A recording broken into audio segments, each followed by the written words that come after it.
Welcome to The Explainer. Today, we're focusing on a complete paradigm shift in how we approach our daily grind. Because, let's be honest, we've all been there, right?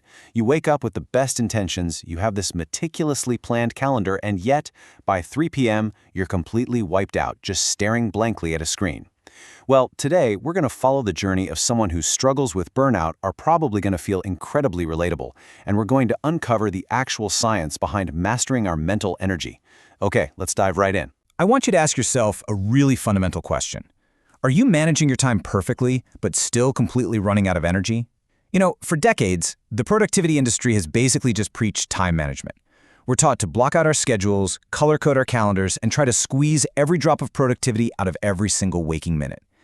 But what if time isn't actually the currency of productivity? What if we've been optimizing the totally wrong metric this whole time? Because you can have all the time in the world, but if you don't have the vitality and the focus to actually execute your plans, those hours are effectively useless. It's so easy to get trapped in what we call the productivity illusion. You're overwhelmed by this literal floor-length checklist, trying to use traditional time management, crossing off item after item, but the list just keeps going. It's exhausting just thinking about it, right? It's confusing being busy with actually being effective. When we only focus on the sheer volume of tasks we're doing, we completely ignore the biological toll that each of those tasks takes on our brain. So the real root of the problem isn't a lack of time at all. It's a continuous, unmonitored leak of your mental energy. Imagine standing there holding this heavy jug of energy, and your vital fuel is just spilling out onto the floor.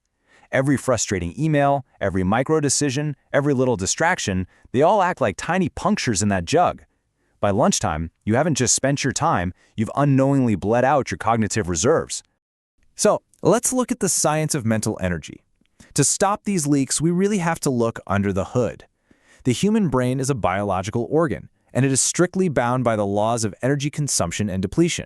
The sheer volume of fuel your brain needs just to keep the lights on is honestly staggering. Think about this. The human brain makes up only about 2% of our total body weight, but at a resting baseline, it consumes a massive 20% of your body's total energy.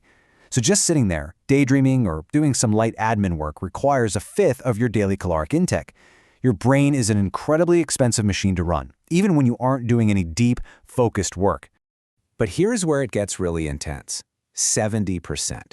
When you shift from those passive tasks into periods of intense, unbroken focus, like writing a complex report, coding, or strategizing, your brain's energy consumption doesn't just bump up a little bit. It spikes dramatically to up to 70% of your available mental energy. It is an absolute furnace. Just compare that baseline performance at 20% to that heightened concentration state burning bright at 70%. It is biologically impossible to sustain a 70% burn rate for an 8-hour workday. No way. And this is exactly why our batteries completely drain when we try to force non-stop concentration. We're treating a sprint like a marathon, and our biological hardware is basically just shutting itself down to protect itself. All right, so let's talk about tracking your peak focus. Once we accept that intense focus is this high burn resource, our whole strategy has to change. We have to stop managing our time and start managing our energy by mapping out our body's natural rhythms.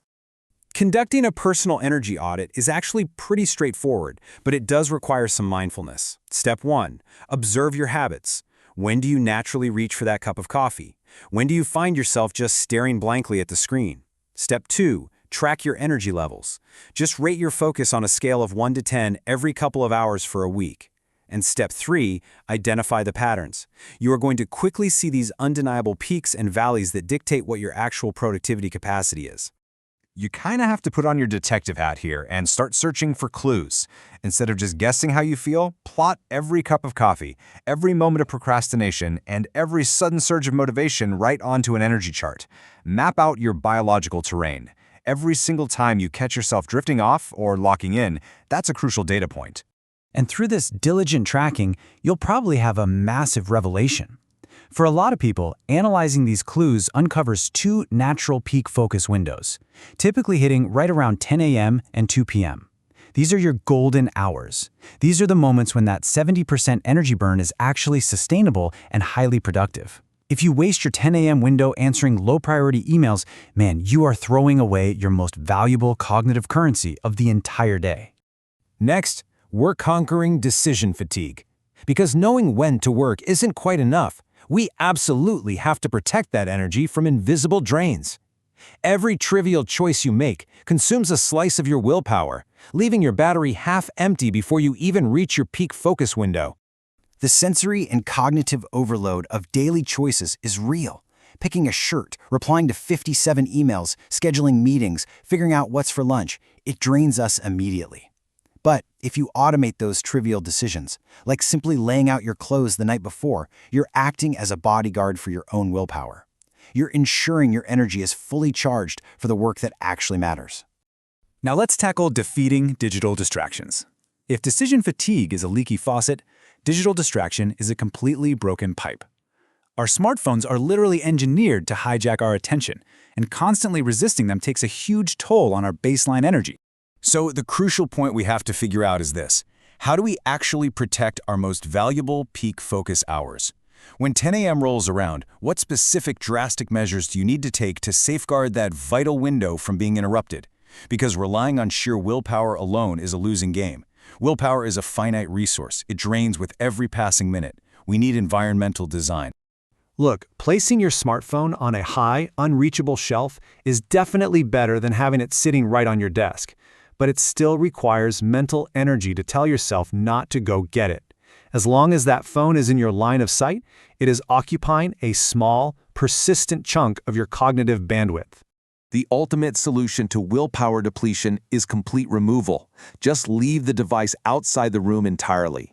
Out of sight literally means out of mind. During your deep work sessions at 10 a.m. and 2 p.m., resisting the phone takes zero willpower because, well, it simply isn't there. You've engineered your environment for inevitable focus. Finally, let's talk about designing your rest. Mastering your energy isn't just about how you work, it is equally about how you stop working.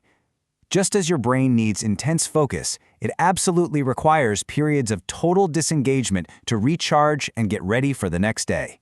Think of it as physically flipping your brain's work mode switch to the off position at the end of the day. In our modern, always connected world, the line between work and home is so blurry. If you are checking emails at 9 p.m. on your couch, that switch is still stuck in the on position, and it's constantly draining that background energy. You absolutely have to create a hard boundary. Creating that boundary requires crossing a psychological bridge. Intentionally leaving the workspace behind and walking toward the calm of your living room signals to your brain that the workday is officially over. That's what allows the battery to fully, properly restore itself. And when you do this, gone is that overwhelming, endless checklist. By aligning your hard work with your natural energy peaks, eliminating those trivial decisions, banishing digital distractions, and resting deeply, you replace chaotic exhaustion with a clean workspace, a fully charged battery, and a really focused, calm vitality. So, I want to leave you with this final provocative thought. What is your energy chart going to look like tomorrow? Are you going to wake up and immediately start bleeding out your energy on trivial decisions and digital distractions? Or are you going to map your peaks, protect those focus windows, and firmly flip that off switch when the day is done? The choice between burnout and vitality is entirely in how you manage the battery. So start your audit today.